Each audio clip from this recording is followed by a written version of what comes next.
Hi guys, back again with another review, this time the third movie in the Killjoy franchise, Killjoy 3 from 2010, the final one on this DVD set. Yay! That's 12 movies done. Yay! Excuse me. But anyway, so basically this movie is so much better video quality wise. Anyway, so let's go on with who stars in it. Trent Hager is Killjoy once again, and this time I have to be honest, I didn't like him in number 2, but I loved him in number 3, and I'll get into that later. Victoria De Marie as Betty Boop. Al Burke as Punchy the Hobo Clown. Tai Chan Nego, I might be saying that way, Engo. Freak Show the Mime, I'm not sure how to say that. You know, I don't want to, no, I'm saying a derogatory word because it's Engo, but I don't want to say it's like Nego, you know what I mean. Jessica Whittaker as Sandy. Michael Ruppnell as Roger. Daryl Eggers as Professor. Spiral Jackson as Zilla. And Oliver Dawn York as Veserica. And Mark Freedom as the Shaman. Yep, so the film basically starts off with the Professor and a Shaman basically calling upon Killjoy. And Killjoy comes, and he doesn't look his normal self. He looks a bit messed up. So then basically, Killjoy wants more blood from him for the sacrifice or whatever it is he's doing. And then he calls upon his 3 friends, Batty Boop, Punchy the Hobo Clown, and Freak Show the Mime. Now I have to be honest with you, I really liked the makeup effects on all of them. They were really good.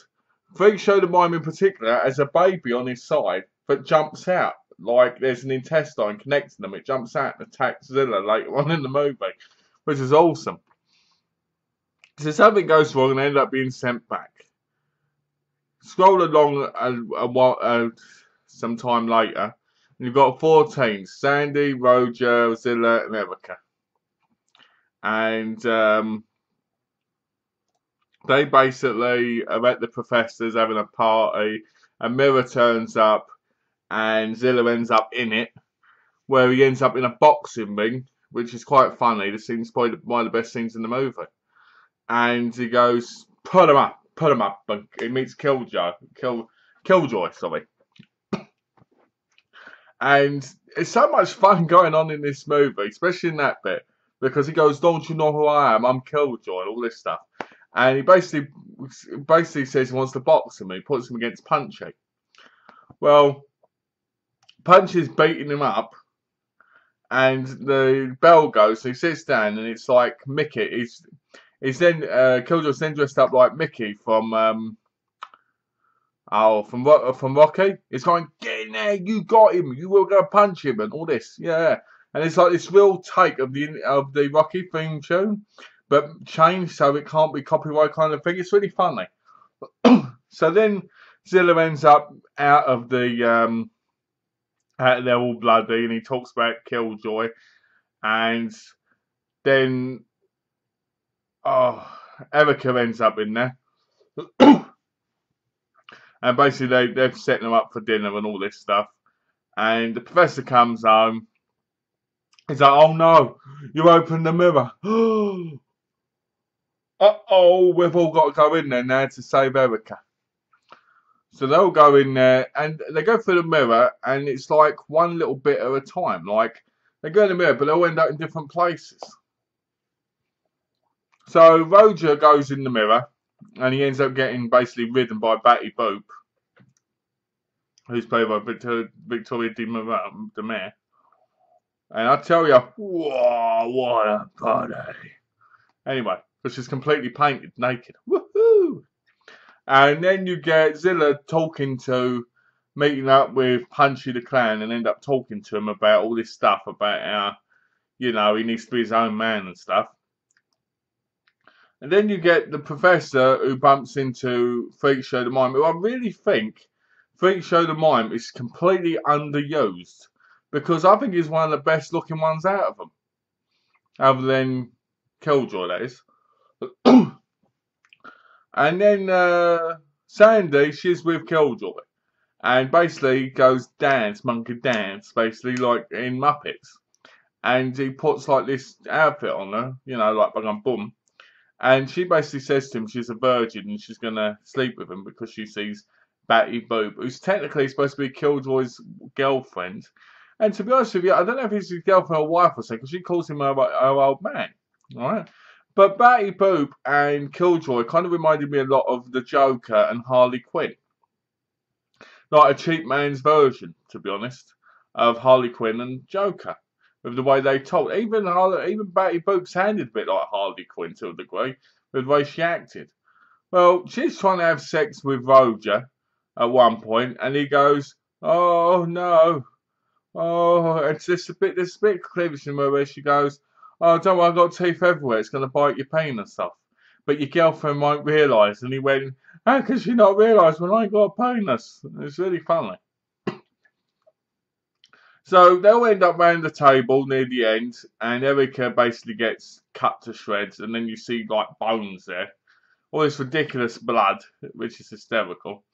Then a big fight comes out, and basically they're all fighting, and Punchy ends up going against Killjoy, and Killjoy kills him, and all this stuff, or beats him up, I should say. And it turns out that this professor has a book called Killjoy, and in it has all Killjoy's original names in it, and there's some backstory to him. But I couldn't understand it, to be honest. He kept going, "You're Red Queen," or something, and he was going, "Ah, ah." And then all of a sudden, the spirit of Michael from #1 comes and talks to the professor, because I saw this coming a mile away. But it turned out that the professor was going to be Michael's dad from the first one. You could see it a mile away. But obviously, in Full Moon Pictures continuity, they don't have the same person. I don't know how many movies they've had where they have movies where they don't have the same person playing the same role. So annoying half the time, I tell you. Irritates the hell out of me. You know, I can understand because it was like, what, 10 years later? So it makes more sense with the whole Michael character because he'd be a lot older. But in the Puppet Master movies, it was just so annoying. So basically, then Killjoy basically turns back to himself and he kills the professor. So Sandy says to Zilla, "Laugh, monkey, laugh," because apparently that's going to affect Killjoy because he's a clown. Laughing's going to affect him. So, and you're like, there's a difference between really laughing and faking laughter. We can tell you're faking the laughter, so if we can, surely Killjoy could, so it won't count the same way.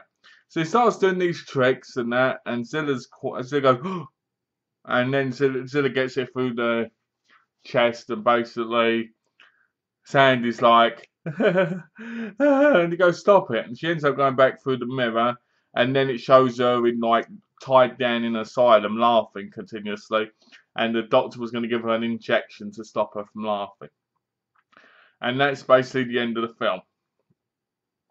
But to be honest with you, the highlight of the movie for me was the clown, was Killjoy and his friends. Because, like I said, I wanted to see more Freak Show than mine. Punchy the Hobo Clown was interesting. He was okay, but I would have preferred to see more Freak Show than mine. Batty Boop really kind of stole the show to a big degree, because all I kept thinking of was Harley Quinn. She doesn't look like Harley Quinn, but they kind of reminded me of Harley Quinn. And it made me realise that we need to have a live-action movie. Batman one, which has Harley Quinn dominant in it with Joker. Yes, make that happen. But yeah, Trent Hager, who reprises the role of Killjoy like 8 years after #2. I didn't like him in #2. Couldn't stand him. In this one, I thought he was fantastic. The role kind of became its own, and he was able to, how can I put it? He was able to, develop the character. And I think, to be honest, he's made me want to watch the fourth one now, because this one was so much better. He was the best actor in it, followed by Victoria Dumare. The others, to be honest with you, were your usual former in pictures terrible actors and actresses. Well, they're not completely awful, but they're not great. I didn't really care about the group of kids that much, to be honest. I had no care for them because they all didn't seem to have any real development, you know. But the clowns did, and whenever they were on the screen, it had me watching because not only were they funny, but they were interesting. But I was upset that Freak Show the Mime didn't get used in it as much. I have to be honest. The film, I watched it. It looked beautiful. See, I think that made a difference in this movie as well, because the film was filmed in HD. It looks so much better, as the other two look horrendous, especially the second one. The second movie looks horrendous. It's like, oh, this was made in 2002. It looks awful. But, and I know HD wasn't around back in 2002. But there are films you can watch which still hold up now from then, you know, without the Blu-ray treatment, as that was just cheap film, to be honest. But yeah, number 3, Killjoy 3 is fantastic. The director and writer basically put the extra 3 characters in, the Batty Boop, Punchy, and Freak Show. And to be honest with you, I think it adds to it, because knowing he's got like these demony friends really brings it better. You know, you kind of get sick of Killjoy on his own, and having the 3 extra kind of adds that extra development. The funny thing is, there's a funny scene where Batty Boop goes to him, "You were going to cheat on me, Killjoy, weren't you?" And he's like, "Yeah."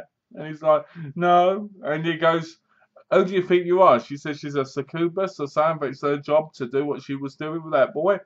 And she goes, "Who do you think you are?" And he goes, "I'm Killjoy.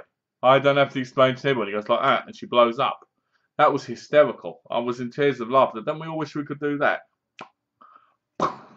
You know? But yeah, I definitely would check out a lot more Victoria Dumare films in the future. She's got like 12 projects in production right now. It's like, woohoo! You know? Trent Hager, though, he's really sold me now on him. I enjoyed the movie. The movie was terrible, but it was funny. It's not one of those films you'd go to your friends, oh, you know, if you want to watch a really good movie, you're going to watch Killjoy 3. Because it's not fantastic. It's okay. If it didn't have the clowns in it, it wouldn't be worth it at all. You know, so how many films have been awful. But this film is pretty good. I like it. So it's films where you'll watch it once and you'll really enjoy it. You watch it twice, you won't enjoy it as much probably, because you know what's going to happen and you kind of know the jokes offhand. You know what I mean? So yeah, Killjoy 3. Killjoy 3. Terrible case, considering the actual case for it's fantastic. I like the other release for it, you know, the single release. That case is awful. But yeah, my final thoughts on it is I'll give it a 3. I'll give it a 3 out of 5 because it's got some really good funny moments in it. It's pretty well done. I like the development of the clowns and the characters. I didn't like to be honest with you, I felt the other way around. I was rooting for Killjoy in that. I wasn't rooting for the others because they were so boring. The clowns were so funny. It was like, come on, just kill them and let's have a party together. That's what it felt like. Because the other characters, I didn't care about them. I cared about Killjoy, Batty Boop, Punchy, and Freak Show. And I want to see more Freak Show. I'm hoping Freak Show gets his own movie because he was awesome. The baby on his side that shoots out and strangles Zilla like this. Awesome. I love that. The makeup effects on that were great, you know? So yeah, I give it a 3 out of 5. I recommend you give it a go, especially if you've seen the other two, because this one's a big upgrade. It's a lot better than number 2. And I'd say it's slightly better than number 1, because I enjoyed number 1 the most. I like number 1, and then number 3, and then number 2. So, but the thing is, technically, you should watch number 1 before you watch number 3 because you won't know who the Michael character is. Because the Michael character is in number 1. I know, it's a bit... But other than that, you don't really need to watch the other 2 movies first. But I recommend you do because they give you a deeper appreciation of the movie, if you know what I mean. So, yeah, give it a go. Watch it. Definitely watch all 3 to kind of, you know the character and kind of follow it through, because that's what I do. Even if I don't like the other movies, I kind of follow them through so I know what's going on. You got to give a movie a go. So yeah, I recommend giving it a go. 3 out of 5. Not a bad movie. It's not fantastic. It's a cheap, low-budget crap movie, but it's actually got some good stuff in it. Good comedy, some good acting from Trent Hager and Victoria De Mere, and that's it really. But yeah, so give it a go, and I hope you enjoyed the review, guys. The 4th movie will be coming up on review real soon. I look forward to it, and then we're finished with the Killjoys for now. Thanks for watching, guys, and take care, and have a lovely, lovely day.